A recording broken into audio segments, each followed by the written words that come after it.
welcome to Rev Sports. I'm Gargi Raut. It's the final day of the year 2025. And I've been watching, I've been reading a lot of stuff. Everyone's putting out their top 5 moments, top 10 moments of sports in 2025. And a lot of people have spoken about Neeraj Chopra 90-meter mark. They've spoken about Asia Cup. They've spoken about Champions Trophy, and of course the Women's World Cup win. But there are some other Indian sporting moments as well that have not quite found the spotlight in those top 5, top 10 moments. And my guests today, Shomik Chakrabarti, Bharat Ramraj, and Rohit Jagnan, who will join us soon, have been entrusted with the responsibility of bringing the top underrated Indian sporting moments of 2025.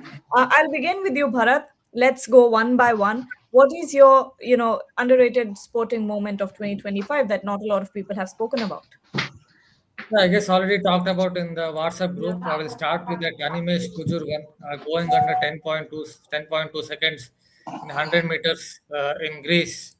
I took his interview. He said on these lines, "My top hand is strong. I kept maintaining my speed." Then I saw the clock saying 10.2 seconds. I said to myself, "Arey yaar, I could have gone faster.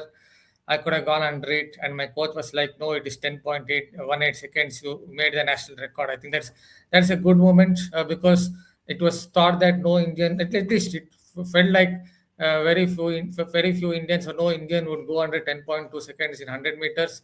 He did that. Now he's the national record holder in 100 meters, 200 meters, and in hurdles. And a very, very sweet guy having interviewed him.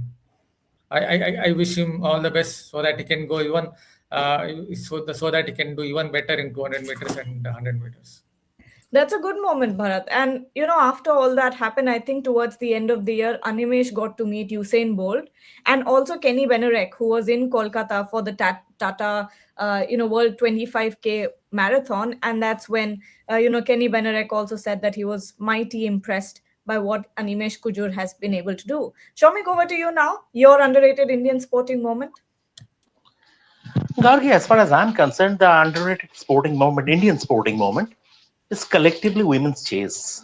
I mean, see what? I mean, this Sarka 2025 has been a year when I saw, I mean, it was a follow period for Indian men as far as chase is concerned because, I mean, D. Gukesh somewhat slipped under the radar. He sort of lost his mojo. And the latest being a defeat to a 12-year-old. But it can happen. He is a young player. It happened to Ding Liren also after winning the world title, beating Nepo. And I think he is going through that period. And come the next world championship, I think Gukesh should be okay. But if you look at the overall thing, the Indian men in chess, they didn't have a great year. Only Prague has qualified for the candidates. Now you come to Indian women's chess. Divya Deshmukh became the youngest ever to win FIDE Women's World Cup. She has turned 20 this month. When she achieved that feat, she was 19. She was a teenager. That is number one. And it was humongous achievement. For someone as young as her, it was a humongous achievement. But sort of, yes, it has to be the top underrated moment in Indian sport in 2025. Kaneru Hampi, and I'm talking about collectively women's chess. Kaneru Hampi came agonizingly close to defend her world rapid title, eventually settling for a bronze. And if you look at it, then R. Vaishali, Prague's younger sister. So three Indian women players, chess players, have qualified for women's candidates. One is Divya, Kaneru Hampi, and Vaishali. So Indian women's chess, the rise of Indian women's chess, because if we go back to our conclave that held in March, Rev Sports Conclave, Viswanathan Anand, the great Vishy Anand, said he would like to see Indian women in this sport, the women, will reach the next level, will go the next level. And he sort of expressed his wish that he would like to say that. And I think the Indian women, Divya and others, Vaishali, Kaneru, have made Vishy proud. So all said and done, this is the one thing. And just one more thing, digressing a little bit in terms of, you said India. I'm just going to the world sport for a bit.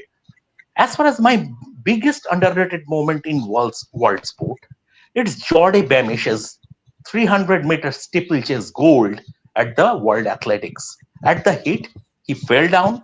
He was trampled on. He recovered, reached the final, and then went on to win the gold, the New Zealand guy. So, as far as international sport is concerned, Jordi Bamish is my most underrated story of the year. But you're so right about the women's chess part, because really it's been on a rise and it's something that has always been in the shadows. I think the real rise started in 2024. If I go back to the chess Olympiad, that win, that double gold for India, I think that's where it all really started. Vaishali, Harika, Divya, Vantika, and Tanya was there as well. And I was in Delhi when they were getting their recognition. That felicitation ceremony happened. I spoke to all five of them, and it was such a wonderful memory for me as well. But it's been lovely to see how the younger ones, the younger generation, has been able to take chess forward, and with Divya winning the world championship, I think it's incredible. Rohit, your underrated Indian sporting moment, have you thought of something? So I don't think that I have something which you can celebrate, but I think what had happened, at the very start of the year, or means throughout the year, what we came to know about the Indian football setup, the way it collapses down, and then the ISL thing came up. So I think yes, we celebrated a lot of moments, as Bharat sir told, Shamikda told about the chess thing. You also, told about the chess thing also. So yes, there are multiple things as far as where India can be really proud of, apart from the cricketing things, because we all know that how much cricket get the highlights. And if you see read any articles, the 2025 moments were always about the RCB winning a IPL trophy, Champions Trophy win for India, Indian women's team obviously winning the World Cup. That could be the most celebrated moments in Indian history as far as this year is concerned. But I think one of the underrated moment, and which I want 2026 to be a better moment for Indian football. Talking about the domestic league, talking about how we can grow up from the administrative things, and apart from not only the administrative things, but apart from how we can channelize these all things which can better Indian football. Because if you see any content creators or people who are seriously cover Indian football, they all are saying that this they don't want to relive 2025 as a football fan, specifically if you talk about India. And then later on, what had happened with the Messi thing also, we all covered that, chat a lot about it. The Messi fiasco started with Kolkata, and then apart from carrying it forward from cities to cities. So yes, you have different and wonderful moments to be proud of as you say goodbye to 2025. But I think there are a lot of moments where you can look back into your sporting culture or into your administrative things, that how can we do better in 2026. So I think there's a lot of concerns around Indian football. 100%, and these are very, very real concerns. Yes, Shomik. Just a big thank you to Rohit Juglan for mentioning this, because the fact of the matter is that in a year when Indian men's football lost relevance, women, the girls, kept it alive. Indian men's football, we have slipped to 142nd in the FIFA rankings. We have started losing to Bangladesh even. We don't have a top tier league. We don't know what is going to happen in the next few months. So Indian men's football is staring at the abyss. And without Indian women's football, I mean, probably in the year 2025, the sport itself wouldn't have existed. So huge shout out to the girls, the way they performed against all the odds. They don't have the facilities that a top, suppose an England women team gets, or leave aside England, China. Coming to Asia.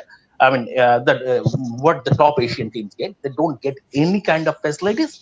The way they punched above their weight, big shout out to the girls as far as the Indian women's football team is concerned. And once again, a big thank you to Rohit Juglan for mentioning this.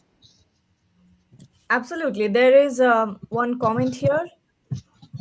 Amartya Chakraborty is saying, as a badminton fan, it has to be Tanvi's World Junior Championship silver and team bronze medal. Absolutely. And I think one of the biggest positives of Indian badminton has been Tanvi Sharma and Unnati Huda's emergence, because really after PV Sindhu, we have all been saying that for years there has been no real, uh, star as such, or someone who can take up the path that PV Sindhu has blazed in women's singles category. But now with Tanvi and Unnati, I think there's some real hope there.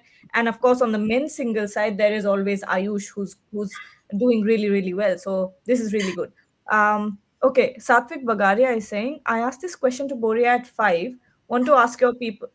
Okay, in 2026, there is under 19 T20 World Cup and Women's T20 World Cup. Can India win all three of these? West Indies won all three of these in 2016. Bharat, what are your thoughts about this? See, India are very strong in under 19 cricket, so it would be a bit of surprise for me if they don't go on to do it in when it comes to under 19 World Cup, T20 World Cup. Although, yes, this team also is better than the 2023-24 team. The 2023-24 under 19 team, India under 19 team, I felt was a little bit weak, and Australia had a very, very good pace attack, so brightly they won it. But this time, I think India look quite strong. Hopefully, if they come to the final or on those lines, they don't just press the panic button and every batter to clear the front leg and try to hit it across the line, which they did in the Asia Cup, under 19 Asia Cup final. That's why they lost. So I think they're the favorites there. Women T20 World Cup, that's a little bit tougher at least. See, India's best format in women's cricket, India's best format is definitely the 50-over format. So in this 20-over format, Australia obviously will be quite strong there.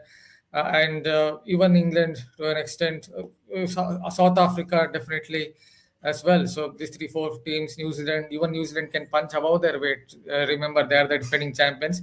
They were not expected to win that 2024 T20 World Cup, but they still won it. So let's not completely ignore them, though. Obviously, they have lost Divine. So I think that will be a little bit tougher, but they can still do it.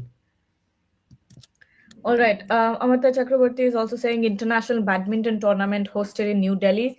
It's hosted every year. India Open, and I've covered, I think, 3 editions of it already. But yes, excited for the next one because it's going to be at the Indira Gandhi International Stadium. It's going to be a sort of dress rehearsal for the BWF World Championships that will be held after the Asian Games. Not after the Asian Games, somewhere in the middle of the year, next year, in Delhi again at the ITI Stadium. So it's going to be a big year for badminton. And of course, we're also hearing that after the Asian Games, Indian badminton is, they are looking forward to restarting the badminton league. So that's another big thing for badminton coming up in 2026. Can I add Shaunak, just one more moment? Can I just add one more moment? Yeah. See, I just wanted to talk about Jyoti Araji as well. Obviously, nowadays she's in the news. I was coming to you, Bharat. I'm coming to you. Wait, we're doing another round. Don't worry. But Shomik, yes, second underrated moment, sporting moment here that you can think of. The women's team winning the Asian gold, the women's hockey team after 8 years. They are not going through. I mean, Olympics was the last Olympics was a letdown, and the way and also the ice hockey team winning medal at UAE at the Asian Championships, because when they went and they trained in Ladakh. They don't have any facilities. The ice hockey team, I'm talking about the women's ice hockey team. They train in Ladakh. They don't have any facilities. And when they went to UAE to participate in the Asian event, they were mocked. Why are they going? So, and they returned with a podium finish. That's how you just shut out the naysayers, because naysayers will continue to pile on, to do the pile on. That they will always do. In any case, social media is irrelevant, given that it gives poison a platform. But even there is there is a mindset that unless it is not a glamour sport, it's not a glamorous sport. we don't take that. I mean, we don't take it with that much of interest. If you speak to Paddy Upton, who was India's mental conditioning coach at the 2011 World Cup under Gary Kirsten, and then he joined with the Indian hockey team for the Olympics. If you ask Paddy Upton if whether the Indian cricket team would last even the 30 minutes of training that the hockey team does, his answer, and it is his answer, not my answer, his answer will be no. The cricket team, I'm not undermining the cricket team. The two are different sports. Hockey and cricket are different sports, and the training modules are different. Cricket is more of a skill based sport. But if you compare cricket with hockey, according to Paddy Upton, who has worked with both teams, Indian cricket team and the Indian hockey team, he would say the cricketers will not, and it is not only the Indian cricketers, the majority of the cricket teams, they will not last even 30 minutes of training that the hockey team does. So that is how grueling and intense training in football, hockey, that is how grueling and intense. And that's the demand of the sport. So it's a humble plea. Don't undermine any sport. They are champions, and they deserve to be they equally deserve to be celebrated. Absolutely. And after that Pro League disaster that the Indian men's team had, coming back and winning that World Cup qualification after winning the Asia Cup, I think that was incredible from the Indian men's hockey team. And Paddy Upton actually had a huge role in that, because from what I've heard and the sources that I've spoken to, there was a huge, obviously there were sessions that Paddy Upton took where he spoke to the players, and the consensus was what Paddy Upton told was just move on, and they moved on. And take it as another day and just move on, because that was truly a disaster for the Indian team in the Pro League. I think they were only a few points away from relegation, so to go through that and then come back in the Asia Cup, that was incredible from them. Rohit Juglan, and finally I'll end with Bharat. But Rohit, your underrated moment, another one from the year. I think that's again a very less talked about moment. I think Neeraj finally doing that 90-meter mark, finally breaking that. I think it was 90.23 where he scored that. In the Doha League, where he finally, because there was a lot of pressure. I remember, multiple press conferences, the online press conferences I'm talking about. There were journalists coming, with this only question, that when are you coming closer to that 90-meter mark? When are you breaking that 90-meter mark? And there was a pressure on him about this crossing this 90-meter mark. Just two more things. I think few days ago I was reading about this incredible achievement from, I think, Sheetal Devi. She again, in the what I'm amazed with, that she was also selected for the able body. She was the first one getting into with the able body athletes also, and to do it with them now, I think. And that competition is in Doha also. And then I was reading about how Sumit Antal is doing really well. So for the para champions also, the way this year has went, I think it's again something which is underrated, and ask for more celebrations. If you talk about, but for me, I think that's the Neeraj Chopra finally crossing that 90-meter mark. I think 2026 will be huge for him. Oh, absolutely. Sumit Antil was, way above. He was in a completely different league, because if you look at, the targets, the throws that were made, Sumit Antil was 72, 73, 74, while the rest of the field was 30, 40 meters. So that tells you how much Sumit Antil has been dominating. On the other hand, Sheetal Devi, the first armless archer to win a World Para Championship gold. I think that's incredible from her. But Bharat, your moment, you mentioned Jyoti Araji, and that was an incredible run from her. Before that, I'll add a couple more. One is that Maya Rajeshwaran's run in that 125 WTA series semi-finals at the age of 15. That was something to watch from a tennis perspective. Having seen such a barren run from India's tennis perspective. It was heartening to see such good returns from a 15-year-old defeating the likes of Yamaguchi and Zarina Diaz. And also, obviously, Jyoti Araji out to add. These days in December, it is going viral. This Asian Athletics happened somewhere in June, early June. For wrong reasons, it's going viral now. But in a 100-meter hurdles, at one point of time, I think after 5 hurdles, she was trailing Yumi Tanaka and Wu Yani. After that, she ramped up her pace and went past them. Actually, she told me this. Just before that day, I think there was rain, so it was postponed. And that is why in the interview to me, she told I went to a small storeroom and did some activities so that don't allow my body to cool down, to keep my body warm and keep it moving. And she did band activation and all. She also jumped toward 2-3 hurdles. So that tells you something about her determination that even when it was raining, she went to a small storeroom and practiced. And the next day, obviously, she went on to win, despite the fact that she was trailing after 5 hurdles. Yes, and let's take a And few also comments. one last one. That Nishad Kumar beating Townsend. I think that also was a great moment because in para athletics, because he's someone I think won 4 or 5 championships. So him beating Townsend, I think was also a great moment.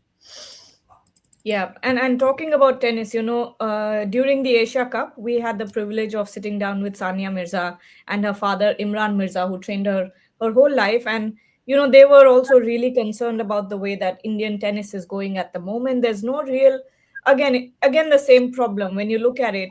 Is there a next superstar in tennis? I don't think so in Indian That's what tennis. I'm saying. So, If you look at, just sorry to interrupt you. If you look at Maya Radeshwaran and Shivali, I see a lot of potential. Just that, in modern times, you need a lot of facilities in tennis. You need a physiotherapist. You need a trainer, and that is where I'm quite concerned because Shivali, she was bombing ace, good serve after good serve against a very good player like Zidane Sek recently in the Fed Cup. So there is some yeah. talent, just that I think they need a lot of facilities. Yeah, I was just about to say all of those things. But anyway, it's not like Maya does not have facilities at this moment. I think she's still, Not still Maya, I'm training talking about with Shivali. Rafael Nadal's I'm academy. talking She about has the a lot of sponsors. But anyway, again, I get your point, Bharat, that tennis is very much an elite sport. It takes a lot of money to be able to survive in sports. And it's understandable that India is not able to come up with with the next star. But at the same time, it is the system that will have to support talent. Okay, let's take some comments here. Martha Chakravarti saying excited for India Open. Ayush Singh is asking what India Open is. India Open is a Super 500 tournament that happens in Delhi every January. January next year it will happen. It happens in Delhi. Okay. Shailesh is saying Happy New Year 2026. God bless you all. Amartya Chakravarti, I'm new to professional boxing, but I think Nishant Dev's journey will open up a lot of opportunities for boxers who want to go pro. There's huge money involved here. Akshat is saying, I feel the most underrated moment will be India winning under 19 Women's T20 World Cup and senior winning first Women's World Cup, the celebration that's not an underrated moment at all. I think everyone has the Women's World Cup at the top of their list. Definitely, definitely. Another one is Divya Deshmukh. Definitely mention that. And Sumit Antil's throw can get you a gold medal enabled. Absolutely. I think Sumit Antil has participated in a few able bodied, and in fact, he says that he wants to go and participate in able bodied tournaments as well, where he will definitely medal because his throws are incredible. Not Super 500. Oh, yeah, Super 750. Yes, you're right, Amartya. All right. On that note, we'll take your leave. I think we summed up the underrated Indian sporting moments pretty well. One more I'd like to add before we go is a post from Vinesh Fogart where she reversed her retirement. I think that is an incredible moment for Indian sport once again after what happened in Paris, losing out on that silver medal after it was confirmed. I think that was one of the most heartbreaking moments that the entire country went through. And to see that the fire is still alive in Vinesh Fogart and she wants to come back and give it another go at the 2028 LA Olympics, I think that means a lot for Indian wrestling as well. So we'll all be waiting for that. Thank you so much, Shomik, Bharat, and Rohit for joining. And to everyone who watched us and, interacted with us, final 12 p.m. show of the year. We'll be back at 5 where Boria will interact with all of